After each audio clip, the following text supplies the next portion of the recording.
Well. It's almost inevitable these days, it feels like. But once again, we've hit another record lithium price. We've again broken through the milestone 500,000 yuan per tonne level. This has been attracting a lot of attention from analysts, economists and investors. And today I thought for this special 500,000 yuan tonne level, we'd unpack 5 major pieces of news from many of the leading ASX lithium stocks and talk about what's been happening in the world of lithium over the past few days. As we go through, you know what to do. Drop in a comment below, let us know what's been attracting your attention. And of course, if you're a fan of the space, make sure you've subscribed and turn your bell notifications on.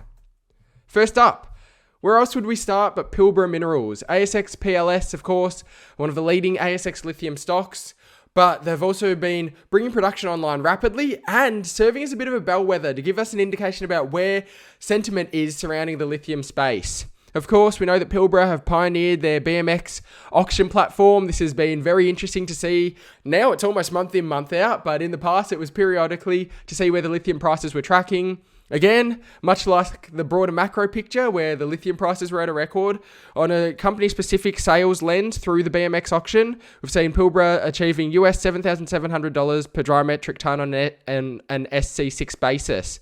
This, of course, has blown away expectations.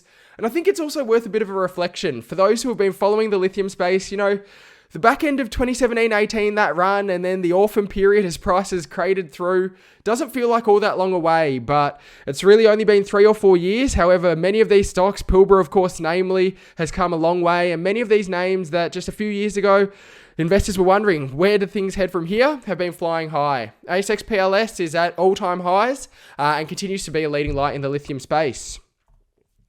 Up next, Liontown Resources, ASX LTR, looking forward and really moving from the early stages, moving right up into development and moving towards construction. And this announcement really gave a bit of an indication about how not only Liontown, but other companies in the lithium space are thinking. We've seen the trend from many of these companies. Obviously, we know there's been a lot of exploration, a lot of that early stage development, moving towards your feasibility studies, getting your financings in place, and then making those FIDs. But we've seen a range of different companies really start to trend towards the exciting parts where you get towards construction, and there are a few near-term upcoming producers as well, thinking about companies like Vulcan Minerals in the short term, of course Core Lithium, thinking about a more close to home name as well. But we saw here with Liontown Resources, they've appointed a new board member, Adrienne Parker.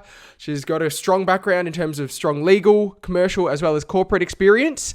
But what's fascinating is if you look at her background and really her core capabilities and focus areas, she's advised on procurement strategies, contract models, risk assessment and management, negotiation and preparation of mining services agreements, EPC and EPCM contracts. So if you're not familiar with the space, EPC is engineering, procurement and construction. Obviously, these contracts are very important when you're moving towards construction and then with your eyes on production. And we've seen that lens really transitioning through from many of these ASX lithium stocks. And this appointment from Liontown goes some way to really showing the focuses moving forward. Building on top of that as well, Sayona Mining, a similar type of news announcement that came through showing that they're on the pathway, on track for permitting and procurement near completion. Sayona Mining is another company really moving towards near-term production. We know when they purchased NAL, that was their focus, was to give them that exposure to near-term production, give them that exposure to the elevated lithium prices. Obviously, the prices at $70,000 a ton has probably taken a lot of people by surprise, but that was a focus for companies like Sayona Mining to get into near-term production as soon as possible. So NAL operation on track for Q1 next year, procurement at 94%, 95% of required permits have been received, and construction's ramping up. You can see now they've got approximately 70 staff on site, and of course, building on top of Sayona's appointment to the ASX 200 benchmark index, which has attracted a lot of attention. Lake Resources, they have had an interesting past few months, to say the least. Even just the past few weeks have been fascinating for Lake. They had the confusion, which is still yet to be 100% clarified. Of course, investors are waiting to see, but this announcement, I guess, was meant to provide a bit of information and try to fill in some of those dots. But they had the announcement surrounding the lilac dispute, of course, surrounding the contract dates for the plant. The website was also down as well over the past period. But investors are now really looking forward to see what happens with the demonstration plant, and of course, the numbers and the insights that will come surrounding that. that. So Lake Resources put out this announcement recently. They advise that work proceeds with Lilac Solutions on site at the Kachi project in Argentina, with commissioning now underway on the demonstration plant.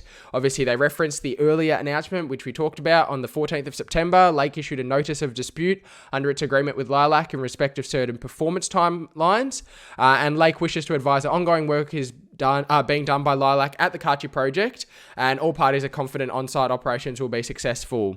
So we can see here for some time periods up ahead, obviously moving forward with the commissioning, and investors have got all eyes really on the demonstration plant getting underway and seeing what flows out of that in terms of insights.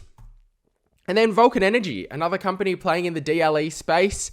They provided a bit of an update for their zero carbon lithium project, obviously with a European lens there, located in Germany. In terms of the highlights from that, on-site construction of Vulcan's sorption demonstration plant commences, which is exciting. As you can see here, they gave an insight into when they're hoping to get it into operation in early 2023, but commissioning and obviously moving towards on-site construction of that. They've got their 3D seismic survey teams mobilising to the site. They're further looking towards expanding development on the geothermal side, as well as, of course, on the lithium side as well. They've got that dual focus with their project. And they continue to move towards the DFS. They were aiming for second half of 2022, but they've stated now that it looks likely to be in Q1 2023 now for the DFS for phase 1, which will actually be coupled, they're hoping, with phase 2 PFS as well. There's plenty going on in the lithium space. I'll leave a video that you can check out after this one, uncovering everything else that's been playing out. Let us know what you thought. Drop in a comment, subscribe. Thank you for joining us. And for now, stay well and happy investing.